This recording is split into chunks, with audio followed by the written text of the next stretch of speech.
Good evening, background historian crew. Tonight we'll jump into the journey of America's 40th president, Ronald Reagan. Known as one of the most popular presidents, we'll dive into his youth, his rise, and ascendance to the presidency. Sit back, dim the lights, and prepare to fall asleep to the story of the president of the 1980s. Part 1, Early Life, Small-Town Roots in Illinois. Introduction, The Making of a Midwestern Boy. Ronald Wilson Reagan, the 40th President of the United States, was born not in the halls of power or wealth, but in a small Illinois apartment in 1911. His rise from modest beginnings to global prominence has often been told as a quintessential American story, one of grit, optimism, and transformation. To understand Reagan the president, we must first understand Reagan the boy, the rhythms of small-town life, the struggles of his family, and the quiet values formed on the streets and fields of rural America. Birth and family struggles. Birthplace. Reagan was born on February 6, 1911, in Tampico, Illinois, in a small apartment above a general store. Parents: his father, Jack Reagan, was a shoe salesman of Irish Catholic descent. His mother, Nellie Wilson Reagan, was of Scottish and English heritage, a devout Protestant with a strong moral compass. Household climate: Jack struggled with alcoholism, creating financial instability. Nellie counterbalanced this with deep faith, resilience, and compassion. From the beginning, Reagan's childhood was defined by contrasts: hardship and hope, instability and inspiration. Small-town childhood. Tampico and Dixon. Reagan's early years were spent in several Illinois towns, with Dixon remembered most fondly as his hometown. Community values. Small-town life instilled in Reagan an enduring belief in neighborly cooperation, personal responsibility, and the dignity of ordinary people. Imagination. He developed a love of storytelling early, listening to tales from family and local characters, skills that would later serve his communication style. His Midwestern upbringing gave him the plain-spoken, approachable persona that would later earn him the nickname, the Great Communicator. Schooling and early interests. Eureka College. Reagan attended Eureka College in Illinois, majoring in economics and sociology. Athletics. He was a popular athlete, playing football and swimming, later remembered as both a team player and leader. Lifeguarding. Reagan worked as a lifeguard during summers, reportedly saving over 70 lives, a formative experience that shaped his sense of responsibility and heroism. School and sport taught him confidence and perseverance, qualities that stood out even in his youth. The influence of Nellie Reagan. Faith and compassion. Nellie was central in Ronald's moral development, encouraging him to see dignity in all people and teaching lessons of optimism and resilience. Religious inspiration. Her strong Protestant faith instilled in him a moral certainty that would later color his political rhetoric. Balancing Jack's weaknesses. While Jack's drinking was a source of embarrassment, it taught Reagan empathy for those struggling with personal demons. The dual influence of his parents left him both idealistic and pragmatic, sensitive to human weakness yet firmly rooted in hope. Early work and radio career. First jobs. Reagan's first work experiences included dishwashing, lifeguarding, and summer jobs that gave him a strong work ethic. Radio broadcaster. After college, Reagan became a sports announcer for Who Radio in Des Moines, Iowa, where his dramatic, imaginative play-by-play style captivated listeners. The birth of a storyteller. These broadcasts sharpened his voice, timing, and ability to connect with an audience, skills he would later master on bigger stages. By the mid-1930s, Reagan had already built a reputation as a communicator, even before Hollywood came calling. Closing reflection. Ronald Reagan's early life was not one of privilege, but of modesty, shaped by the lessons of family struggle, small-town values, and the discovery of his voice through radio. These formative experiences gave him the optimism, resilience, and communication skills that would later define his presidency. As you rest, picture the Illinois landscape of Reagan's boyhood, the flat fields, the bustling little towns, the sound of a young announcer painting baseball games on the radio. In those quiet places, the story of a future president began. Part 2, The College Years and Early Radio Career. Introduction, A Young Man with Big Dreams. By the time Ronald Reagan entered Eureka College in 1928, he had already lived a childhood defined by small-town resilience, his mother's optimism, and his father's struggles with instability. College was his chance to step onto a larger stage. It was at Eureka where Reagan refined his leadership, his voice, and his sense of mission, laying the foundation for his future as both a public communicator and politician. From there, he made the leap into the new world of radio broadcasting, discovering the power of his words and the thrill of performance. Eureka College, a crucible of leadership. Campus life, Reagan majored in economics and sociology, a combination reflecting both practical concern for livelihoods and curiosity about people. Extracurricular activities, he threw himself into campus life, debate club, drama productions, football, track, and even cheerleading.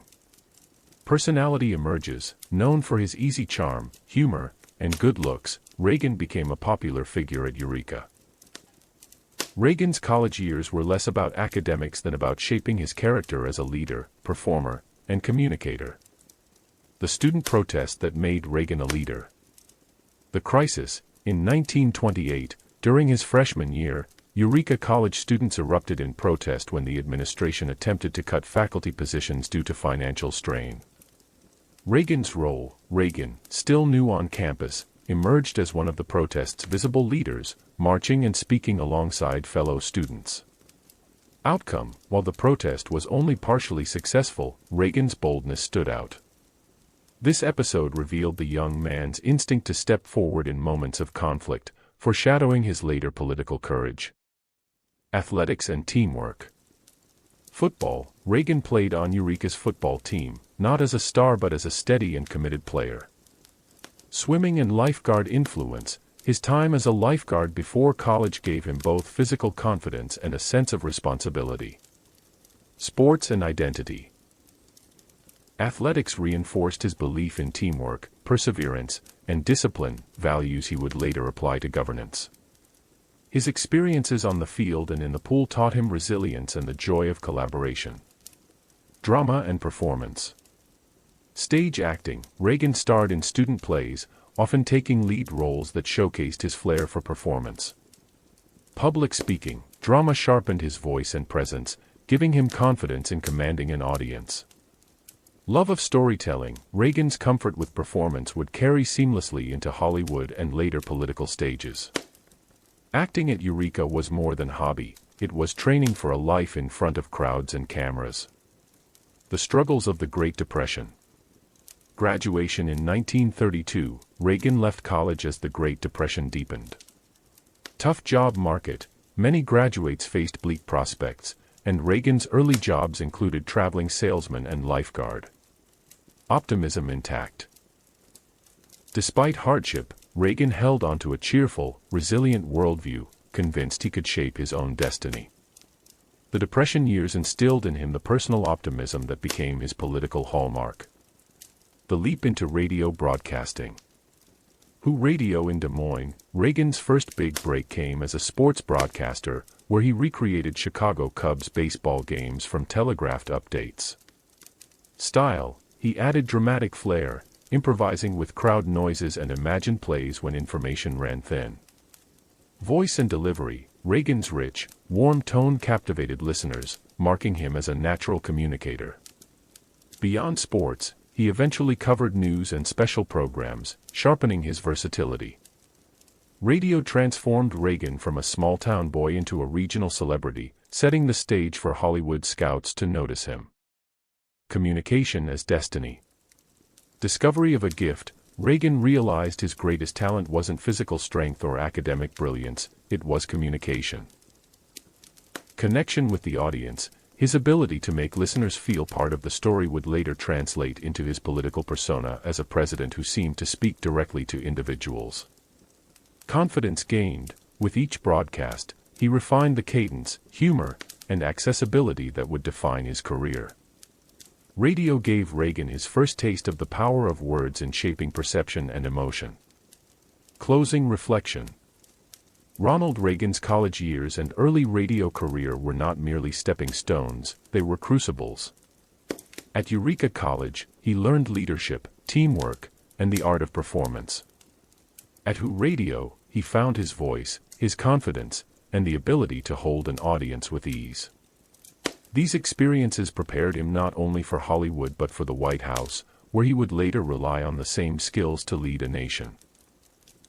As you rest, imagine the hum of a 1930s radio, Reagan's voice painting baseball games in living rooms across the Midwest, bringing excitement to listeners who never doubted for a moment the authenticity of his words. The Great Communicator was already being born. Part 3, Hollywood Years, From Actor to Union Leader. Introduction, Lights, Camera, Reagan. By the mid-1930s, Ronald Reagan had already discovered his gift for communication through radio. But destiny was about to take him westward. In Hollywood, he would transform from a Midwestern broadcaster into a screen actor, a familiar face across America.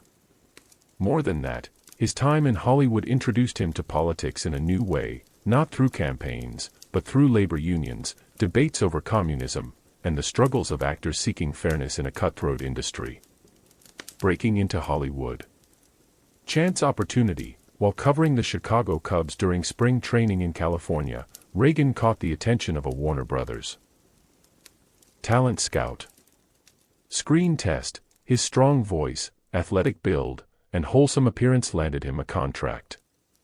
First films, he debuted in Love Is on the Air, 1937, quickly followed by a steady stream of Warner Brothers productions. Within just a few years, Reagan was established as a reliable B-movie star, often cast as the earnest, optimistic young man. The Hollywood persona. Notable roles: Reagan starred in Newt Rockne, All-American, 1940, delivering the famous line, "Win one for the Jipper."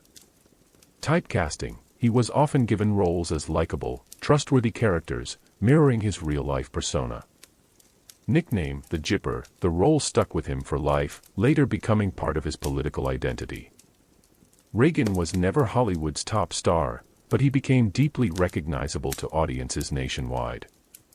World War II and propaganda films. Service: during World War II, Reagan enlisted, but poor eyesight kept him from combat. Instead, he worked in the Army Air Force 1st Motion Picture Unit. Contributions: he helped produce training and propaganda films, using his acting skills for the war effort. Impact: this experience sharpened his sense of film as a tool of persuasion, an insight he would later bring into politics. The war years deepened his understanding of narrative as a weapon. Rise in the Screen Actors Guild, SAG. Union involvement: Reagan was elected to the board of the Screen Actors Guild, SAG, in 1941, later becoming its president. Challenges: he oversaw tense negotiations, strikes, and disputes over contracts. Hollywood strikes: Reagan helped navigate disputes between studios and actors, balancing pragmatism with leadership. This role gave him his first taste of political compromise and administrative responsibility. Reagan and the Red Scare in Hollywood. WAC hearings: the House Un-American Activities Committee, WAC, investigated alleged communist infiltration in Hollywood. Reagan's testimony. As SAG president, Reagan testified in 1947, acknowledging attempts by communists to influence the Union but cautioning against excessive witch hunts. Balancing act: Reagan opposed blacklists but was deeply wary of communist ideology, reinforcing his gradual shift rightward politically. Hollywood was not just entertainment for Reagan, it became a political battleground where his conservatism began to solidify. Hollywood as political education. Exposure to power: as SAG president, Reagan negotiated with powerful studio heads, sharpening his administrative skills. Moral clarity: he came to see communism as a real threat, not just to Hollywood, but to American freedom. Public persona: his ability to communicate, mediate disputes, and project sincerity built a reputation as both actor and leader. Hollywood shaped Reagan's politics as much as it showcased his acting. Closing reflection. Ronald Reagan's Hollywood years were not merely about film credits and celebrity. They were about learning the mechanics of leadership, communication, and ideological struggle. As an actor, he learned to embody optimism and sincerity. As a union leader, he learned to balance competing interests and confront ideological threats. These experiences prepared him for his later leap into politics, equipping him with the tools to act not just on screen, but on the national stage. As you rest, imagine the flicker of a black and white film reel, Reagan delivering lines with earnest conviction, and the smoke-filled rooms where Hollywood unions debated communism and contracts. In those years, Reagan was more than an actor, he was rehearsing for his next, far larger role. Part 4, Reagan and the Red Scare in Hollywood. Introduction: Hollywood in the crosshairs. The late 1940s were a turbulent time in the United States. The Second World War had ended, but a new, quieter conflict was brewing, the Cold War. In this era of suspicion, fears of communist infiltration reached into every corner of American life, including Hollywood. For Ronald Reagan, who had risen from actor to president of the Screen Actors Guild, SAG, this moment became both a challenge and a turning point. Reagan had to balance his deepening anti-communist convictions with his responsibilities to protect the rights and livelihoods of actors. It was here that his political instincts sharpened, and his shift toward conservatism deepened. The post-war political climate. The Cold War begins. The late 1940s saw the U.S. and the Soviet Union locked in an ideological battle. In the U.S., fears of communist spies and infiltration spread rapidly. The Red Scare. Politicians and citizens alike began to suspect communists had infiltrated unions, universities, government agencies, and Hollywood studios. House Un-American Activities Committee, WAC Congress's investigative body began holding hearings on communist influence in Hollywood, targeting actors, writers, and directors. Hollywood, with its global reach and influence on culture, became an ideal battleground in the ideological war. The Hollywood 10 and the Blacklist. WAC subpoenas. In 1947, the committee called dozens of Hollywood figures to testify about communist involvement in the industry. The Hollywood 10, a group of screenwriters and directors, refused to cooperate, citing their First Amendment rights. They were jailed for contempt of Congress. The Blacklist. Studios soon banned suspected communists from working, creating a climate of fear where careers could be destroyed by accusation alone. Reagan, as a union leader, had to navigate this volatile environment. Reagan's testimony before WAC. Called to testify, in 1947, Reagan appeared before WAC in his role as SAG president. His position: Reagan acknowledged that communists had attempted to exert influence in Hollywood unions, including SAG. Measured response: he criticized communist ideology but warned against excessive witch hunts that could damage the industry and destroy innocent careers. Quote, Reagan famously said he did not believe the communist influence was as dangerous as portrayed, but he felt it was a real issue that required vigilance. His testimony struck a balance, firm in opposing communism, but cautious in supporting mass persecution. Balancing union leadership and ideology. Protecting actors. As SAG president, Reagan faced pressure from both anti-communists demanding purges and actors fearful of unfair accusations.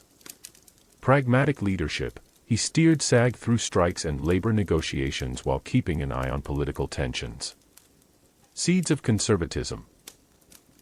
These years convinced Reagan that unions could be infiltrated, and that America needed firm leadership against communist ideology.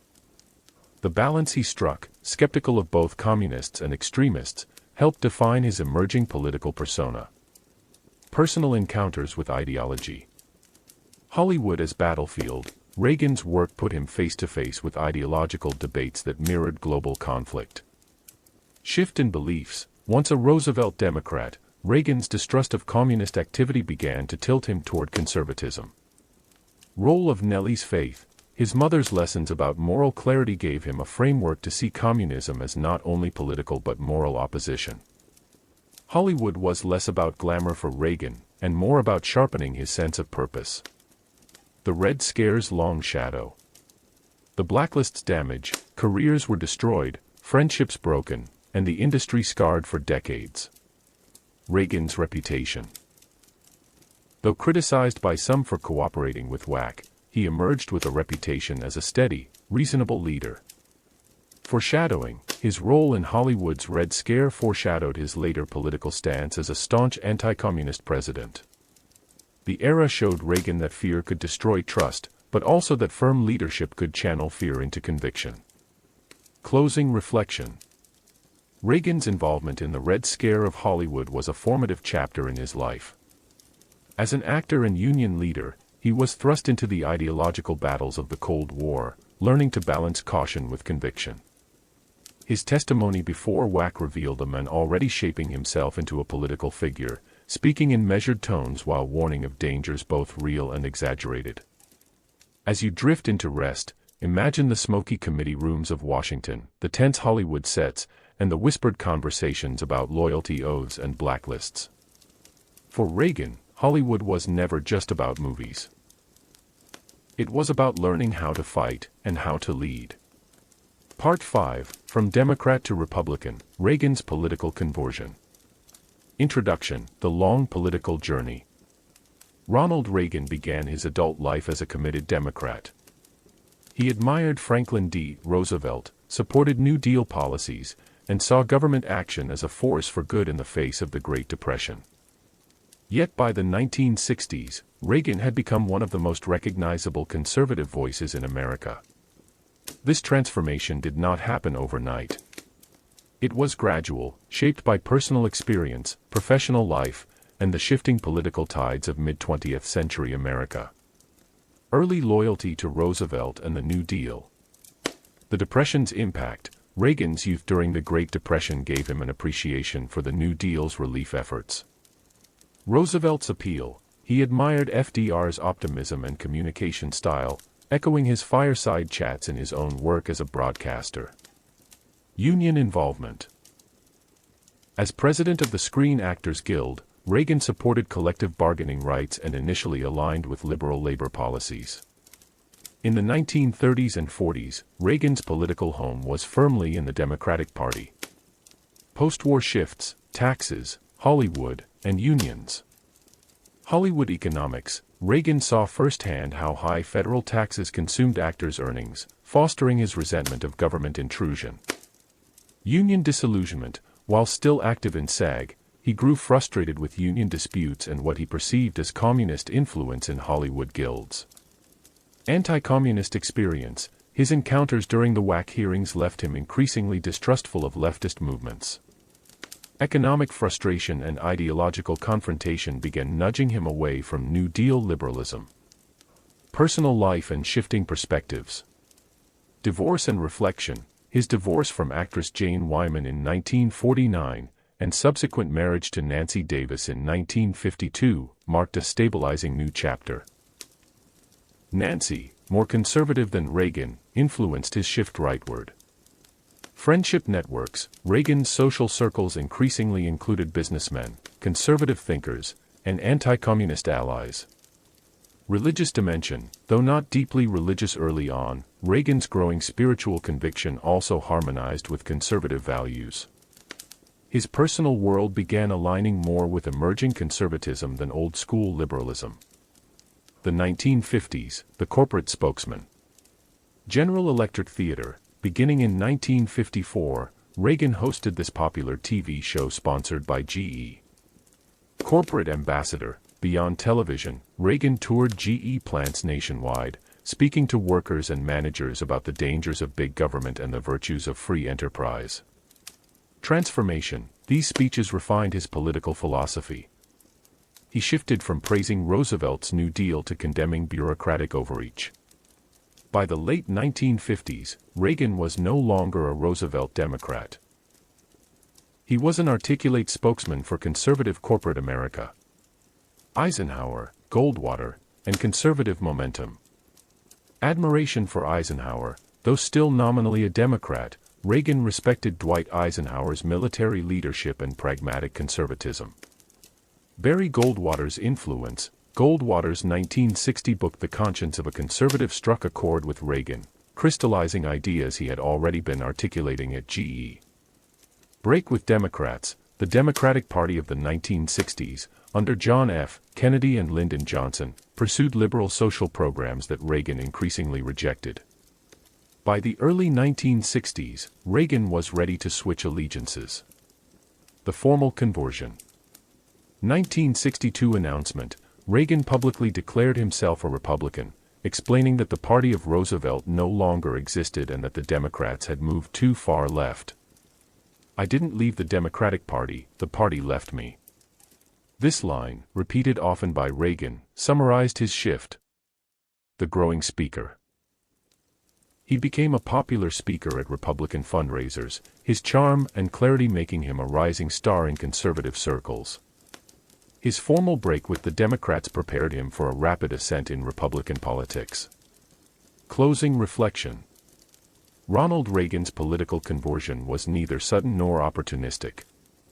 It was the product of lived experiences, the burdens of high taxes, frustration with union disputes, exposure to communist agitation in Hollywood, and a growing appreciation for free enterprise. By the early 1960s, Reagan had moved from Roosevelt's loyal admirer to a voice for American conservatism. As you drift into rest, picture Reagan traveling to GE plants across America, delivering speeches about freedom and opportunity, slowly transforming not just his politics, but his destiny. From Democrat to Republican, Reagan's journey was the first act in his evolution into one of the most significant conservative leaders of the 20th century. Part 6, Governor of California. Law, Order, and Taxes.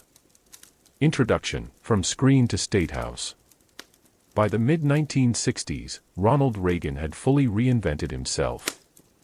No longer the Hollywood actor or union leader, he had become a prominent conservative speaker, galvanizing audiences with his critiques of big government and liberal excess. In 1966, Reagan took the leap into electoral politics, running for governor of California. His landslide victory not only transformed the state but also marked the beginning of his ascent to the national stage. The 1966 campaign, Outsider versus Establishment. Backdrop: California in the 1960s was roiled by student protests, civil rights activism, rising crime, and anger over taxes. Reagan's message: running as an outsider, he promised to clean up the mess in Sacramento, appealing to voters weary of unrest.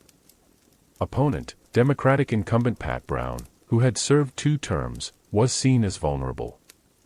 Result: Reagan won in a landslide, demonstrating the power of conservative populism.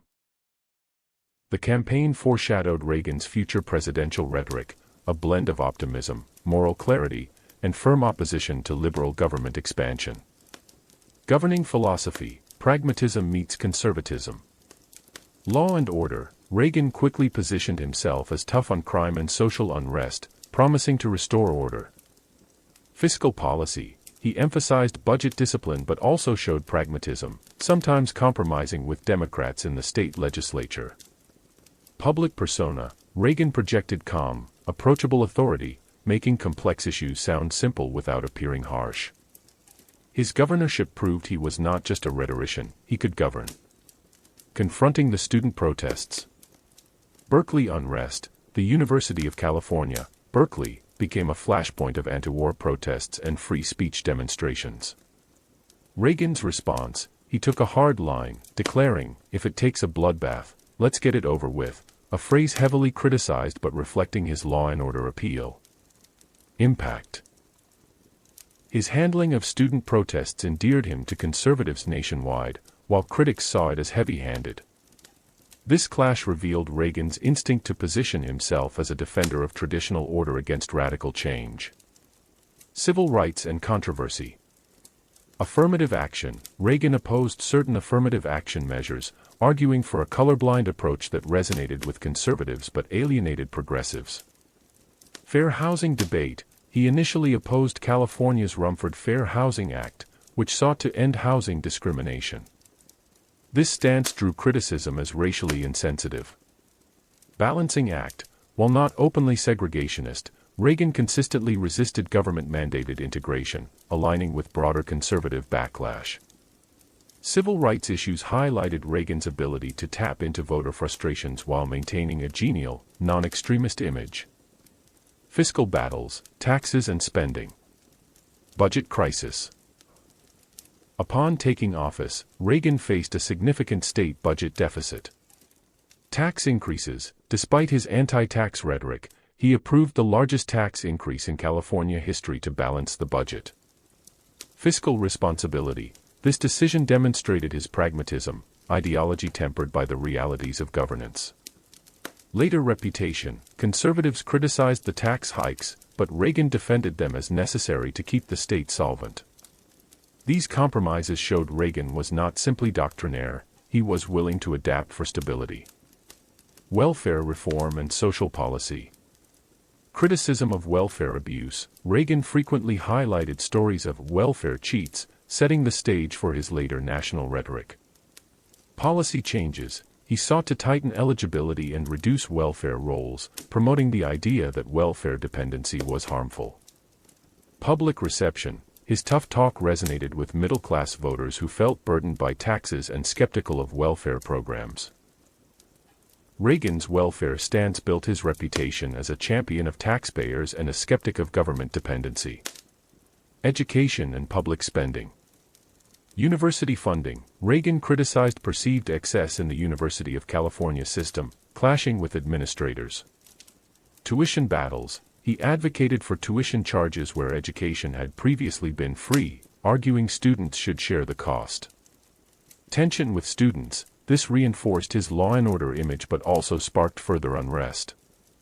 Education policy became a microcosm of Reagan's philosophy: shared responsibility, fiscal restraint, and skepticism toward radical activism. Re-election and second term. 1970 victory. Reagan easily won re-election, cementing his stature as a rising national conservative leader. Shift in focus. His second term saw continued emphasis on fiscal conservatism and law and order, but also an eye toward national politics. Presidential ambitions. By the mid-1970s, Reagan's governorship had made him a viable contender for the White House. California had been his proving ground, and he had passed the test. Closing reflection. Ronald Reagan's years as governor of California were critical in transforming him from actor and spokesman into a seasoned political leader.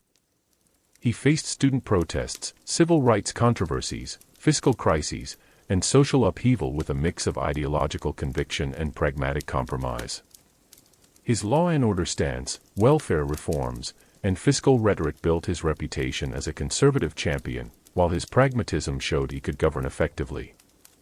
As you drift into sleep, imagine Reagan standing at the podium in Sacramento, his voice calm yet firm, promising to restore order and responsibility. California was his classroom, and America would soon be his stage. Part 7: The Road to the White House, 1968, 1976, and 1980 Campaigns. Introduction: Ambition on the Horizon. By the late 1960s, Ronald Reagan had already transformed himself twice, from Hollywood actor to corporate spokesman, and from governor of California to conservative icon. Yet his ultimate ambition loomed larger. Reagan wanted the presidency. His journey to the White House was not linear, it was marked by near misses, lessons learned, and the cultivation of a national image that would eventually deliver him a landslide victory in 1980. The 1968 Republican Convention, a trial run. Context: Richard Nixon, who had lost the 1960 election to John F. Kennedy and the California governorship in 1962, staged a political comeback in 1968. Reagan's role: as a popular new governor, Reagan was seen as a potential dark horse candidate at the Republican National Convention.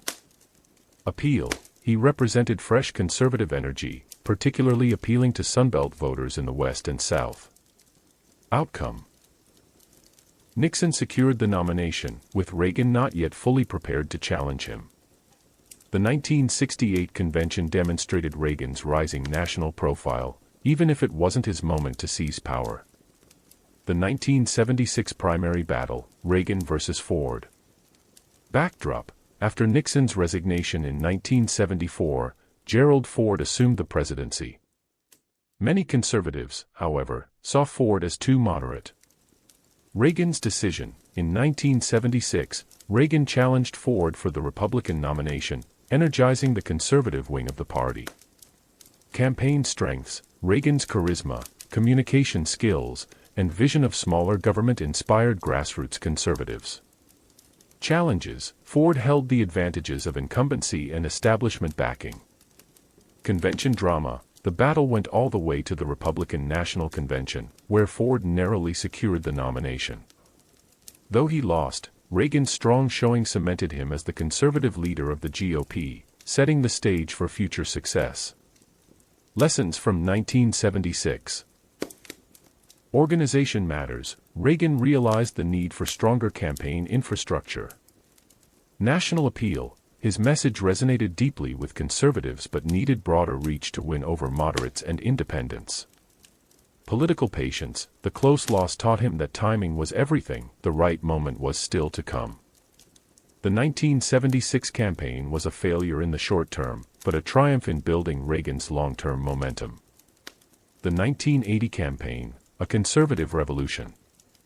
Backdrop: by 1980, America was mired in inflation, unemployment, and global uncertainty. President Jimmy Carter faced criticism for his handling of the economy and the Iran hostage crisis. Reagan's message: he offered optimism, promising to restore American strength at home and abroad. His question, "Are you better off than you were 4 years ago?" became a rallying cry. Primary battles: Reagan faced challenges from George H.W. Bush and others but emerged as the clear conservative choice. General election. Reagan's debate performance against Carter reassured voters of his competence and charisma. Result: he won in a landslide, carrying 44 states and ushering in a new conservative era. The victory was not just Reagan's, it was a revolution in American politics, signaling a decisive shift to the right. The emergence of the Reagan coalition. Social conservatives, evangelicals and moral traditionalists rallied behind Reagan. Economic conservatives, advocates of lower taxes and deregulation saw him as their champion. National security hawks, those disillusioned with détente embraced his hardline stance against the Soviet Union. Reagan Democrats, disaffected working-class voters, many from the industrial Midwest, crossed party lines to support him. The coalition Reagan built in 1980 reshaped American politics for decades. Closing reflection. The road to the White House was long and winding for Ronald Reagan. From the false start of 1968, to the near miss of 1976, to the triumphant revolution of 1980, Reagan learned patience, sharpened his message, and built a coalition broad enough to win. By 1980, he was no longer just an actor or governor, he was the embodiment of conservative America's hopes, ready to redefine the nation's political landscape. As you drift into rest, imagine the thunder of the 1980 campaign trail, Reagan standing tall at the debate podium, asking voters if they felt better off, and the overwhelming response that propelled him to the presidency. The journey was complete, the actor had become the president. Part 8, the 1980 campaign, Are You Better Off? Introduction, A Nation in Crisis. By 1980, the United States seemed weighed down by uncertainty and malaise. The 1970s had brought inflation, stagnant growth, oil shortages, and international humiliations. The Iran hostage crisis, coupled with an economy in stagflation, left Americans doubtful about their future. Into this environment stepped Ronald Reagan, the former California governor whose optimism and clarity contrasted sharply with President Jimmy Carter's sober warnings and technocratic tone. Reagan's 1980 campaign became not just a political contest but a referendum on the direction of the nation, and his famous question, "Are you better off than you were 4 years ago?" captured the moment. Setting the stage, the late 1970s. Economic turmoil, inflation climbed to double digits, unemployment rose, and interest rates soared. The term stagflation described the unusual mix of stagnant growth and inflation. Energy crisis. Long lines at gas stations in 1979 symbolized frustration with both foreign dependence and government management. Iran hostage crisis. 52 Americans remained captive in Tehran, undermining confidence in Carter's foreign policy. National mood. Carter himself described a crisis of confidence in a 1979 speech, which critics branded the malaise speech. The conditions were ripe for a challenger who could project strength, clarity, and hope. Reagan's early strategy. Primary season. Reagan entered the Republican primaries as the frontrunner but faced stiff competition from George H.W. Bush, who criticized Reagan's tax policies as voodoo economics. Securing the nomination, Reagan consolidated conservative support, winning a series of key primaries and finally the Republican nomination at the Detroit Convention. Vice presidential choice. After speculation, including a brief flirtation with choosing former President Gerald Ford, Reagan selected George H.W. Bush as his running mate, uniting the party. Reagan emerged as the clear alternative to Carter, carrying the hopes of conservatives and many disaffected Democrats. Are you better off? The core message. The question, in a debate just before the election, Reagan asked voters, "Are you better off than you were 4 years ago?" Impact. The line crystallized the economic frustrations of the electorate, turning personal hardship into a collective indictment of Carter's leadership. Optimism. Unlike Carter's cautionary tone, Reagan projected confidence, promising renewal and strength. That simple question became one of the most effective campaign messages in modern political history. The debates. Reagan versus Carter. The 1980 presidential debate, held just 1 week before the election, it became a turning point. Reagan's style, calm, reassuring, and folksy, Reagan delivered lines like, "There you go again," diffusing Carter's criticisms with humor. Carter's struggle. While knowledgeable, Carter appeared defensive and weighed down by the burden of crises. Public perception. Reagan reassured undecided voters that he was not the reckless extremist his critics portrayed, but a steady and trustworthy leader. The debates solidified Reagan's image as presidential. Building the coalition. Reagan Democrats. Working-class voters, disillusioned with Carter, crossed party lines to support Reagan. Evangelical Christians, mobilized by social issues, they became a powerful force in Reagan's camp. Business leaders, enthusiastic about his promise of tax cuts and deregulation. Broad appeal. Reagan's sunny optimism appealed across ideological lines, making his coalition one of the broadest in modern political history. The coalition that delivered Reagan to victory would redefine Republican politics for decades. The landslide victory. Election Day. On November 4, 1980, Reagan won 489 electoral votes to Carter's 49, carrying 44 states. Popular vote. He secured 50.7% of the popular vote to Carter's 41%. Symbolism. The victory was not just a political win but a mandate for conservative ideas, smaller government, lower taxes, and stronger national defense. It was a political realignment, a decisive rejection of Carter's vision and a resounding endorsement of Reagan's optimism. Closing reflection. The 1980 campaign was more than an election, it was a turning point in American political life. Reagan's simple yet powerful question, "Are you better off than you were 4 years ago?" cut through economic statistics and political rhetoric to reach the lived experience of ordinary Americans. His calm, confident debate performance reassured voters, while his coalition brought together conservatives, evangelicals, business leaders, and disillusioned Democrats. In 1980, Reagan didn't just win the presidency, he inaugurated a new era in American politics. As you drift into sleep, imagine the night of November 4, 1980, as states turned red one after another, crowds cheered, and Reagan's smiling optimism signaled a new dawn for the nation. Part 9, The First 100 Days, Reaganomics begins. Introduction, A Bold Beginning. When Ronald Reagan took the oath of office on January 20, 1981, he inherited a country weary of inflation, recession, and international uncertainty. Americans were hungry for change, and Reagan promised to deliver it swiftly. The first 100 days of his presidency set the tone for what would become known as the Reagan Revolution: sweeping tax cuts, aggressive deregulation, and a philosophy that sought to roll back the influence of government in daily life.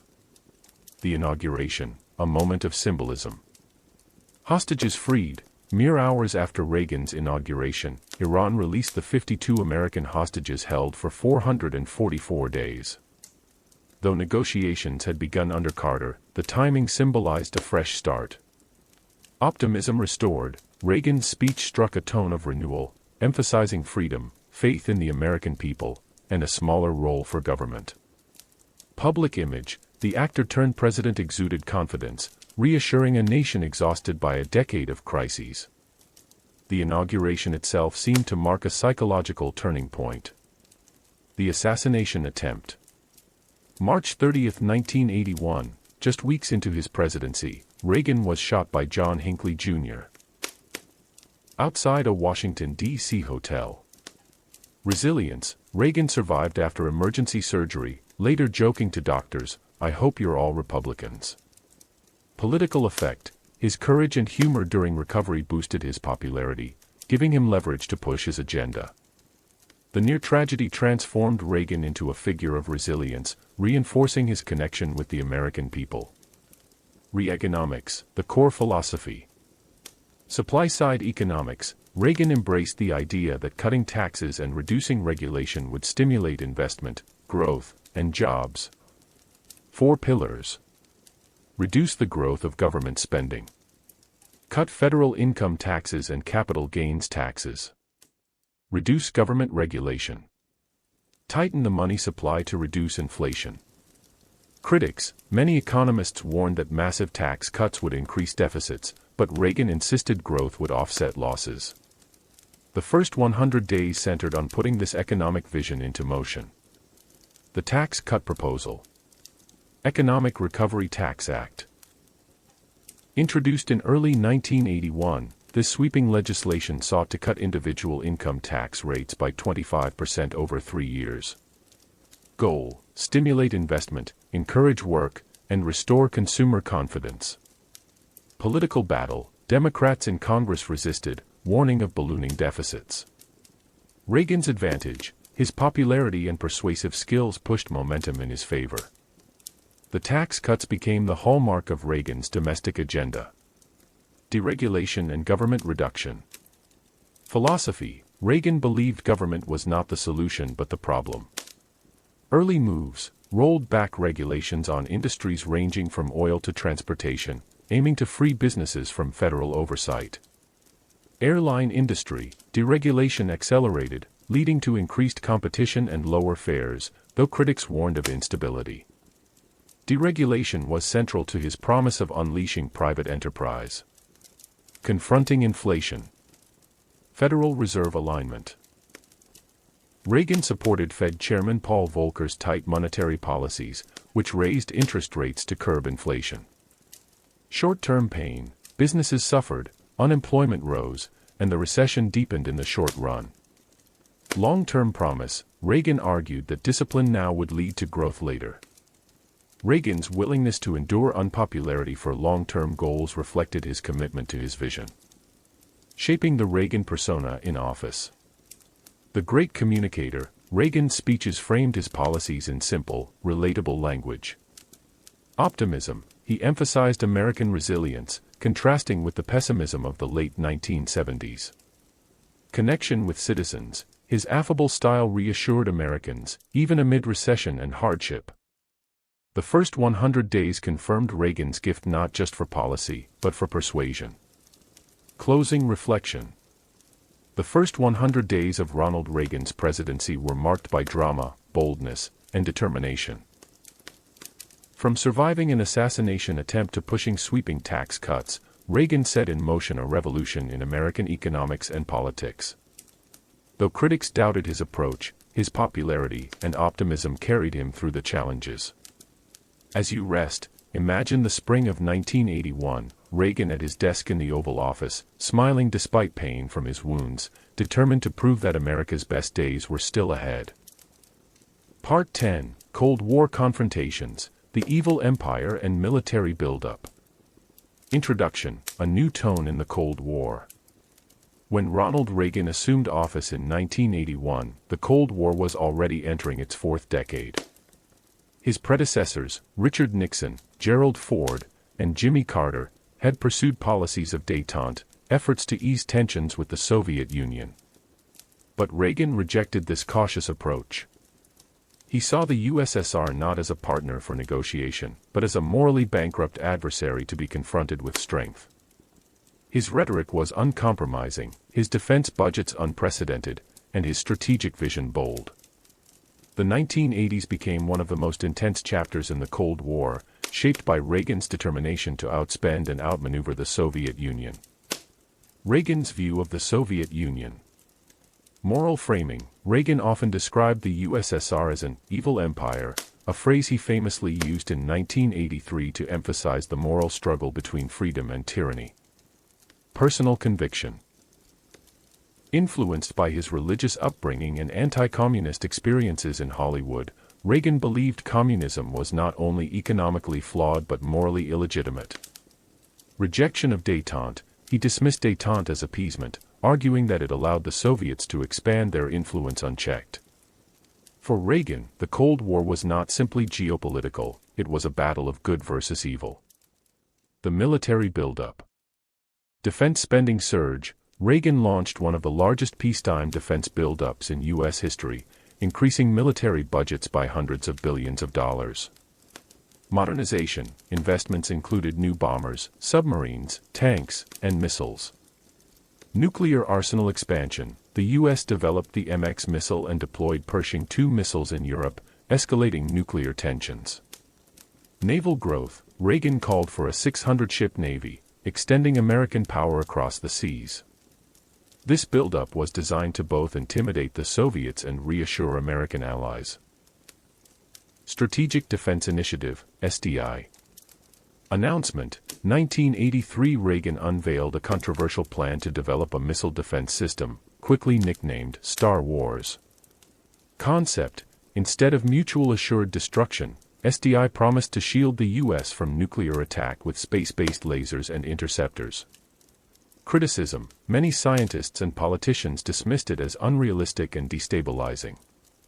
Impact. Even if never fully realized, SDI terrified Soviet leaders, who feared they could not keep pace technologically. SDI symbolized Reagan's willingness to think outside the Cold War's conventional logic. Global confrontations and proxy wars. Central America. Reagan escalated support for anti-communist forces, backing the Contras in Nicaragua and military regimes in El Salvador. Afghanistan. He dramatically increased support for the Mujahideen fighting Soviet forces, providing weapons and training. Grenada, 1983. In a swift military action, Reagan ordered U.S. forces to overthrow a Marxist regime, signaling a willingness to intervene directly. Lebanon, a tragic chapter, where U.S. Marines were deployed as peacekeepers but suffered a devastating terrorist attack in 1983. Reagan's foreign policy was defined by active confrontation against communist movements worldwide. NATO and the European Front. Missile deployment. Reagan pushed forward with stationing Pershing II and cruise missiles in Western Europe to counter Soviet SS-20 missiles. Protests. Massive demonstrations erupted across Europe, with millions protesting nuclear escalation. Firm stance. Reagan resisted calls to back down, insisting strength was the only way to negotiate from a position of power. The tension reached Cold War peaks, but Reagan believed pressure would eventually bring results. Escalating rhetoric. The Evil Empire speech. Delivered in 1983, speaking to an evangelical audience, Reagan called the USSR an evil empire destined for the ash heap of history. Global reaction. Allies worried about heightened tensions, while critics accused Reagan of inflaming the Cold War. Supporters' view. Conservatives and anti-communists praised the speech for its clarity and moral force. This speech crystallized Reagan's combative Cold War philosophy. The brink of war. Nuclear fears. Abel Archer, 1983. a NATO exercise simulating nuclear war was misinterpreted by Soviet leaders as a possible real first strike, bringing the world perilously close to conflict. Public anxiety. Films like The Day After dramatized nuclear catastrophe, fueling debates about Reagan's policies. Reagan's reflection. Privately, Reagan was shaken by how close the world seemed to nuclear war, planting seeds for later arms control efforts. The early 1980s were some of the tensest years of the Cold War, with the risk of miscalculation terrifying both sides. Closing reflection. Reagan's first years in office redefined America's stance in the Cold War. With soaring defense budgets, blunt rhetoric, and bold initiatives like SDI, he sought to pressure the Soviet Union into submission. Critics feared he would provoke catastrophe, but Reagan believed confrontation was the surest path to eventual peace. The evil empire speech, the missile deployments, and the global proxy wars marked the apex of Cold War confrontation. As you drift into sleep, imagine the world of the early 1980s, nuclear missiles poised across continents, war games mistaken for reality, and a president who believed only strength could secure peace. Reagan's gamble was just beginning. Part 11: Domestic Challenges, Recession, Recovery, and Social Policy. Introduction: Governing at Home. While Ronald Reagan's early presidency is often remembered for Cold War showdowns abroad, he faced equally daunting challenges at home. The United States entered the 1980s in economic turmoil, soaring inflation, high unemployment, and a deep recession. Reagan's ambitious economic program, dubbed Reaganomics, sought to reverse decades of government expansion. At the same time, his administration confronted heated debates over welfare, civil rights, and the proper role of government in American society. The early recession. Volcker's tight money policy. Federal Reserve Chairman Paul Volcker raised interest rates sharply to tame inflation. Immediate pain. By 1981–82, the country endured its worst recession since the Great Depression. Unemployment climbed above 10%, devastating manufacturing communities. Public doubt. Critics argued Reagan's policies worsened the crisis, while many Americans feared the recovery would never come. The early years of Reagan's presidency tested his resolve and his promise of renewal. The recovery takes hold. Tax cuts. The Economic Recovery Tax Act of 1981 slashed individual income tax rates and fueled consumer spending. Deregulation. Reagan rolled back government oversight in industries like banking, oil, and transportation, freeing markets but also raising risks. Rebound. By 1983, the economy began to grow rapidly. Inflation fell, unemployment declined, and consumer confidence returned. 1984, Morning in America, Reagan's re-election campaign celebrated the recovery as proof his program worked. The economic rebound cemented Reagan's reputation as a leader who restored prosperity, even if inequality widened. Social policy, welfare and poverty. Welfare reform. Reagan criticized welfare dependency, portraying welfare queens as symbols of abuse. Budget cuts. His administration reduced spending on food stamps, housing assistance, and other safety net programs. Impact. Supporters praised discipline and accountability. Critics argued the cuts disproportionately hurt the poor and minorities. Reagan reshaped the welfare debate, making skepticism toward social programs mainstream. The AIDS crisis. Emergence of the epidemic. The early 1980s saw the rise of HIV, AIDS, particularly in gay communities. Administration response. Reagan's government was slow to acknowledge the crisis. Critics accused him of indifference, as federal action lagged while the epidemic spread. Legacy of silence. By the time Reagan publicly addressed AIDS in 1987, thousands had died, leaving a stain on his domestic record. The AIDS crisis revealed the limits of Reagan's optimism when confronting uncomfortable social issues. Civil rights and race relations. Affirmative action. Reagan opposed broad affirmative action programs, favoring a colorblind approach. Voting Rights Act renewal. 1982. Despite conservative reservations, Reagan signed an extension, showing pragmatism under pressure. Urban America, critics argued his cuts in federal aid worsened poverty in cities, while supporters claimed local communities needed more responsibility. Reagan's civil rights record remains one of the most debated aspects of his presidency. Immigration Reform. Immigration Reform and Control Act of 1986, Reagan signed a landmark bill that combined stronger border security with amnesty for millions of undocumented immigrants. Impact: about 3 million immigrants gained legal status. The compromise reflected Reagan's pragmatism and belief in America as a nation of opportunity. This law remains one of his most enduring domestic achievements. Drugs and crime, the war on drugs. Policy launch: Reagan intensified federal efforts against drug trafficking and use. Just Say No, First Lady Nancy Reagan championed the anti-drug campaign, appealing to families and schools. Consequences: while popular at the time, the war on drugs led to mass incarceration, disproportionately affecting minorities. The war on drugs became a defining, and controversial, legacy of Reagan's domestic policy. Closing reflection. Ronald Reagan's domestic record was a story of contrasts. His economic policies produced both recession and recovery, reshaping the American economy for a generation.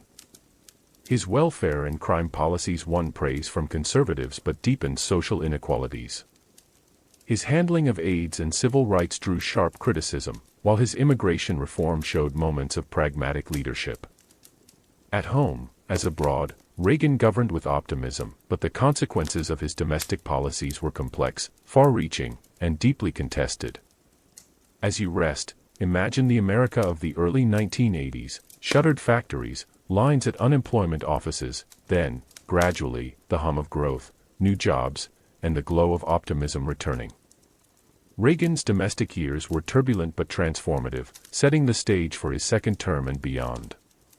Part 12, Reagan and Civil Rights, Race, and Social Issues.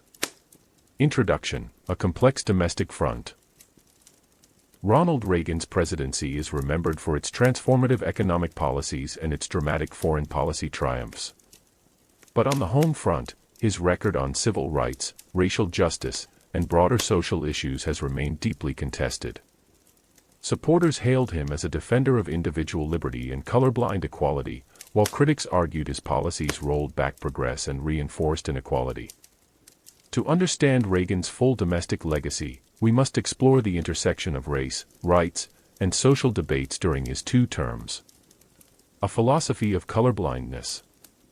Reagan's stance: Reagan often articulated a belief in a colorblind America, where laws should treat individuals equally without special treatment. Opposition to quotas: he opposed racial quotas in hiring and education, arguing they undermined merit and fairness. Appeal: this stance resonated with many white, middle-class Americans who felt alienated by affirmative action. Criticism: civil rights leaders argued that this approach ignored the structural inequalities still present in American society. Reagan's rhetoric positioned him as sympathetic to traditional values while distancing him from the demands of civil rights activists. The Voting Rights Act Renewal, 1982. Controversy: Reagan initially opposed extending certain provisions of the Voting Rights Act, arguing they were no longer necessary. Political pressure: bipartisan pressure from Congress and civil rights groups pushed him to relent. Outcome: Reagan signed the extension, framing it as proof of his commitment to equal voting rights. Symbolism: while praised for signing, the hesitation revealed his cautious approach to civil rights reforms. This episode demonstrated Reagan's pragmatism in the face of political necessity. Fair housing and civil rights enforcement. Fair Housing Act: Reagan reduced funding for enforcement of anti-discrimination housing laws, arguing markets should regulate themselves. Civil Rights Division: his Justice Department often pursued fewer discrimination cases, drawing criticism from civil rights organizations. Philosophical divide: to Reagan, civil rights were best protected by limiting government overreach. To critics, this meant abandoning federal responsibility. Civil rights enforcement became a flashpoint between Reagan's small government ideology and activists demanding continued oversight. Urban policy and race. Federal aid cuts. Reagan's budget reductions hit urban programs hard, cutting funding for housing, community development, and job training.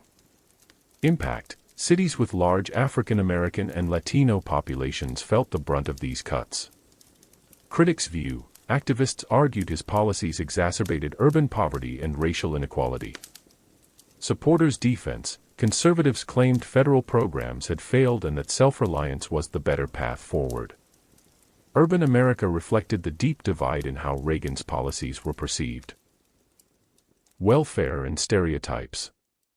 The welfare queen. Reagan often referenced anecdotes of welfare fraud, most famously a woman from Chicago who allegedly gamed the system. Symbolism. These stories fueled support for welfare reform but also reinforced negative racial stereotypes, even though Reagan rarely mentioned race explicitly.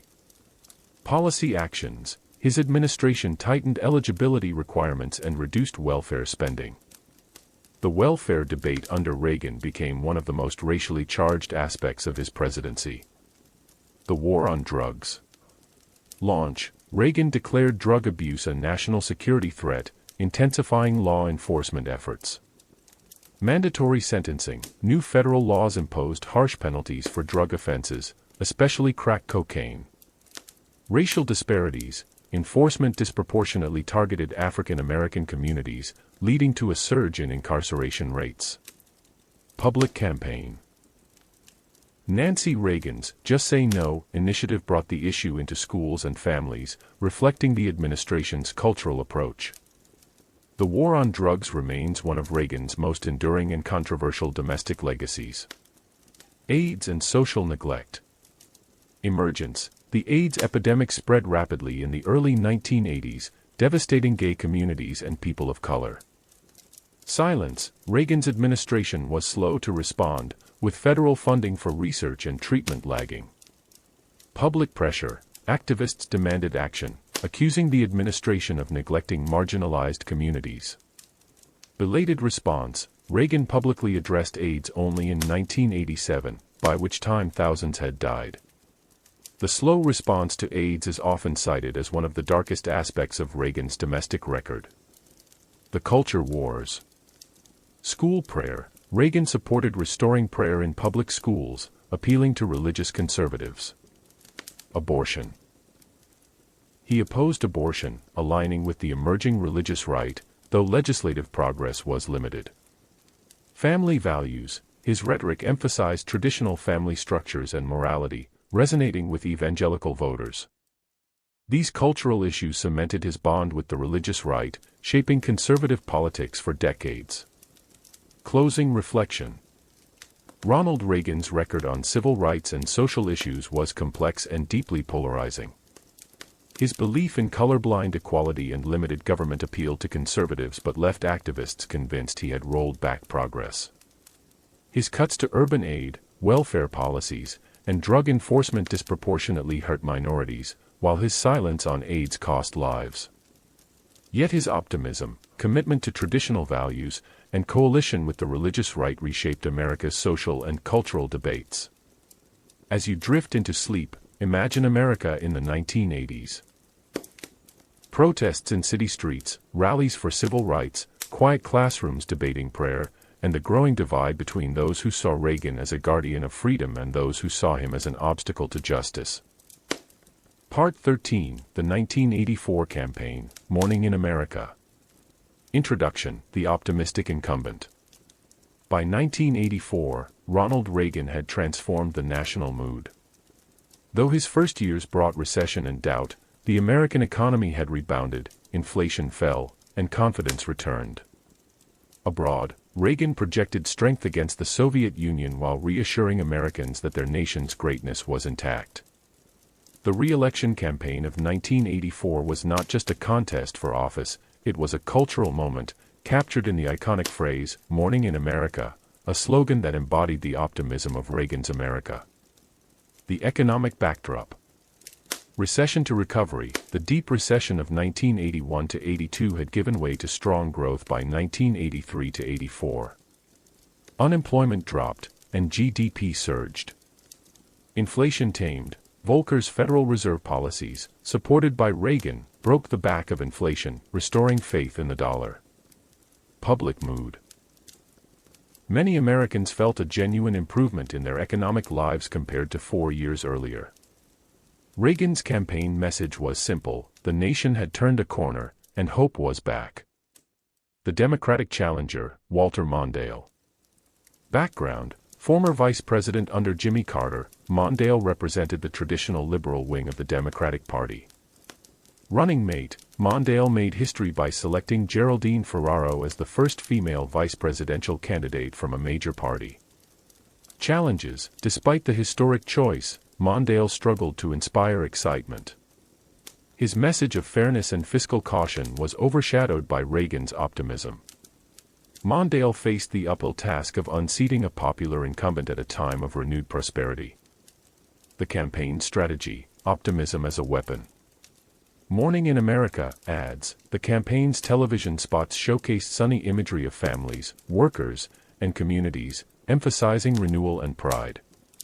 Contrast with 1980, where Reagan once asked, "Are you better off than you were 4 years ago?" The 1984 ads answered affirmatively, "Yes, life was better." Themes: optimism, patriotism, and confidence contrasted sharply with Democratic warnings of deficit dangers and inequality.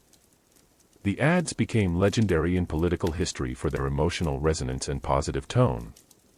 The debates: Reagan's charm. First debate: at age 73, Reagan stumbled in the first debate, appearing tired and unfocused. Critics worried he was too old for another term. Second debate: Reagan rebounded with humor. When asked about age, he quipped, "I am not going to exploit, for political purposes, my opponent's youth and inexperience." The line drew laughter, even from Mondale, and erased doubts. Effect: Reagan's charm and wit reassured voters, neutralizing one of his biggest vulnerabilities. The debates showcased Reagan's theatrical timing and ability to connect through humor. Coalition strength. Reagan Democrats. Working-class voters again flocked to Reagan, especially in the Midwest and South. Religious right: evangelical Christians remained solidly in his corner, drawn by his cultural stances and optimism. Broad appeal: Reagan united conservatives, moderates, and even many independents. His coalition was among the broadest in modern American history. By 1984, Reagan's popularity transcended traditional Republican boundaries. The landslide of 1984. Election results: Reagan won 525 electoral votes to Mondale's 13, the largest landslide in U.S. history. He carried every state except Minnesota, Mondale's home state, and Washington, D.C. Popular vote: Reagan won over 54 million votes, 58.8% of the popular vote. Symbolism: the landslide reflected not only Reagan's personal popularity but also the ascendancy of conservative politics. Reagan's victory was a political juggernaut, unmatched before or since. Cultural and political impact. Reagan as icon. His re-election solidified his image as the Great Communicator, a president who embodied hope and renewal.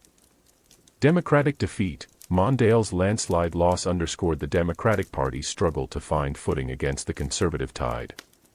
New Republican era: the 1984 campaign marked the full consolidation of Reaganism as the dominant force in American politics.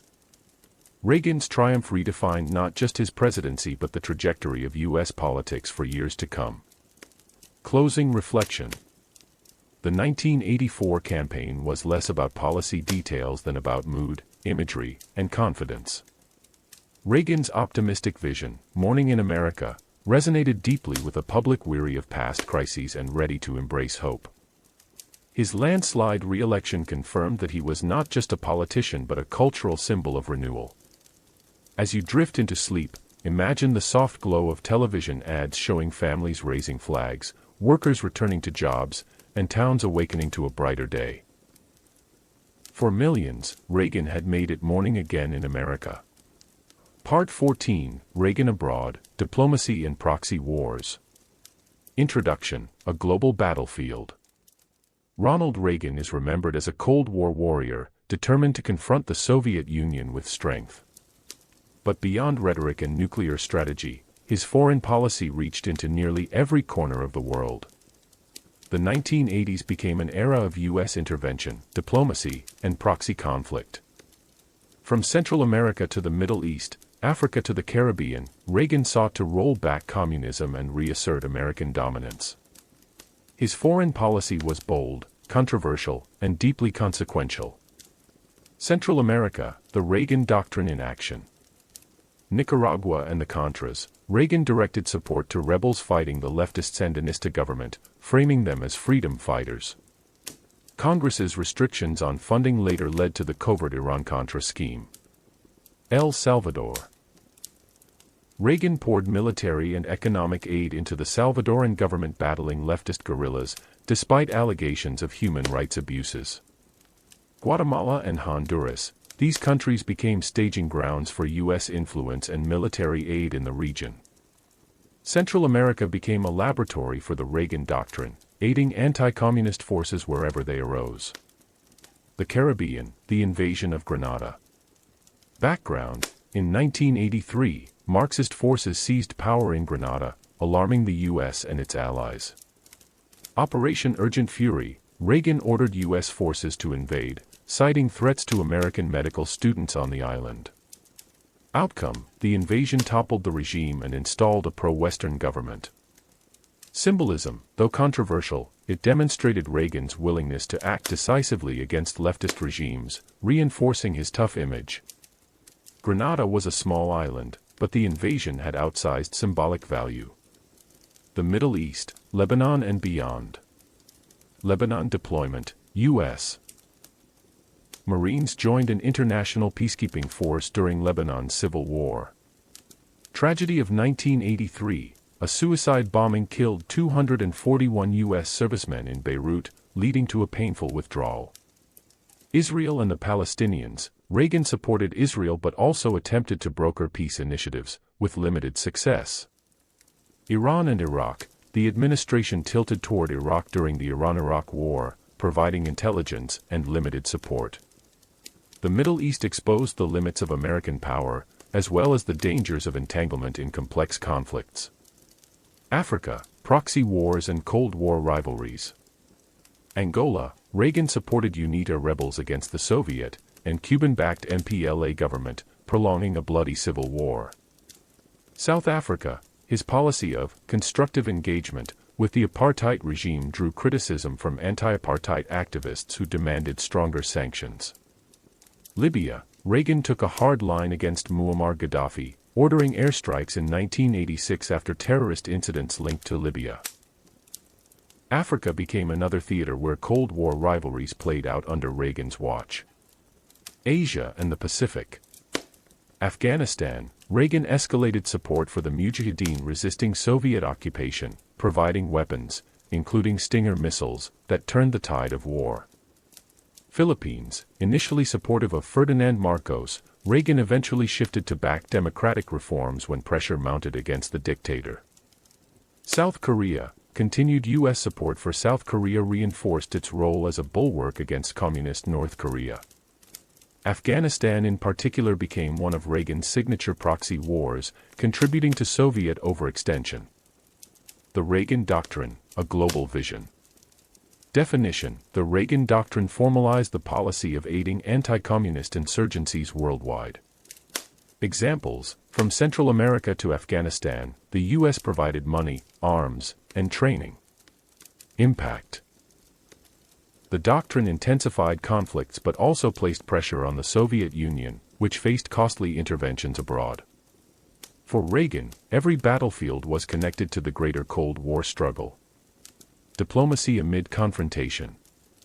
Relations with allies, Reagan balanced firmness with cooperation, maintaining NATO unity despite European protests over nuclear missiles. Third World diplomacy. Beyond proxy wars, Reagan emphasized American influence in developing nations, competing with Soviet outreach. Soft power, cultural diplomacy, human rights rhetoric, and American media helped reinforce his vision of the U.S. as a global leader.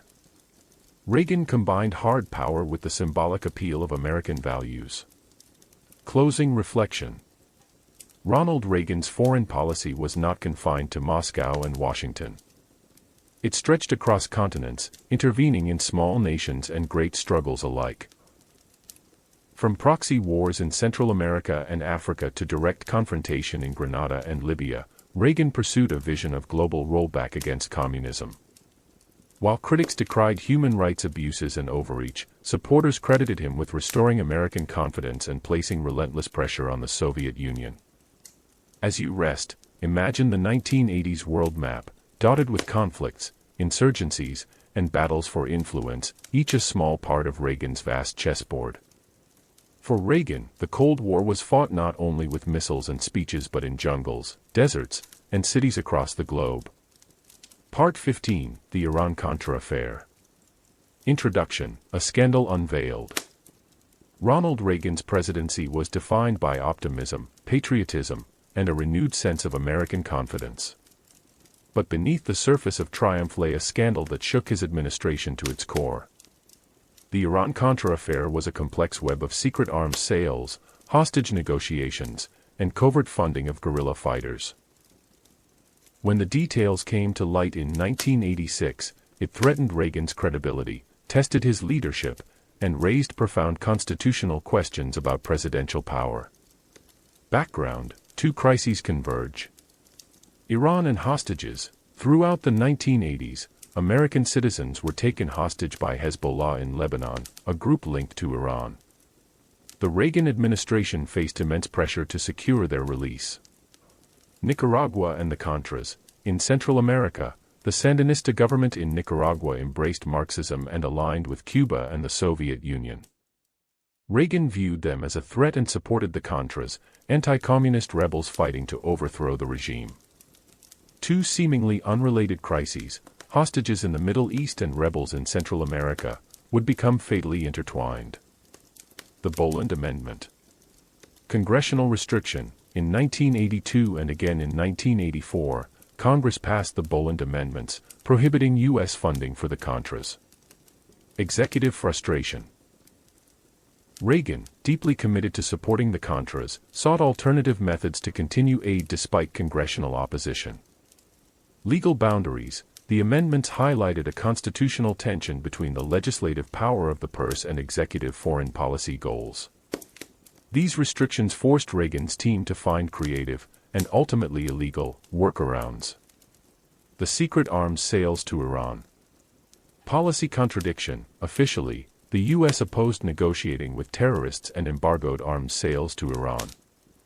Yet secretly, the Reagan administration approved arms shipments. Goal: in exchange for the weapons, intermediaries promised Iran would influence Hezbollah to release American hostages. Participants: National Security Advisor Robert McFarlane, later succeeded by Admiral John Poindexter, and staffer Lieutenant Colonel Oliver North were central figures. Initial results: some hostages were released, though others were taken, creating a cycle of bargaining. The arms for hostages deals contradicted Reagan's public stance and risked empowering America's enemies. Funding the Contras through profits. Diversion of funds. Profits from the secret arms sales were diverted to finance the Contras in Nicaragua. Oliver North's role: North coordinated the logistics, funneling money and supplies despite congressional prohibitions. Network of secrecy. Private contractors, foreign governments, and clandestine channels all played roles in sustaining the Contras. This maneuver linked two crises in a scheme that bypassed congressional oversight. The scandal breaks. November 1986, a Lebanese magazine revealed the secret arms sales to Iran. Shortly after, the diversion of funds to the Contras came to light. Public outcry. The revelations shocked the nation, undermining Reagan's image as a strong, principled leader. Investigations launched. Congress and an independent commission began hearings, with televised testimony capturing national attention. The Iran-Contra affair became the most serious scandal of Reagan's presidency. Congressional hearings. Oliver North's testimony. North, in his Marine uniform, defended his actions as patriotic, insisting he was fighting communism and saving American lives. His testimony turned him into a controversial folk hero for some conservatives. Constitutional questions, lawmakers pressed on the balance of powers. Had the executive branch willfully defied congressional authority? Public perception, the hearings captivated Americans, exposing the inner workings of covert operations. The drama of the hearings underscored the gravity of the scandal. Reagan's defense. Initial denials. Reagan at first insisted the U.S. had not traded arms for hostages. Contradiction. Documents and testimony later contradicted his statements, forcing Reagan to admit mistakes. Apology. In a televised address in March 1987, Reagan acknowledged errors but maintained he had acted in the nation's interest. His sincerity and humility helped preserve his popularity. Reagan's political skill softened the damage, even as the scandal tarnished his legacy. Legal outcomes. Indictments. Multiple officials were charged, including North, Poindexter, and McFarlane.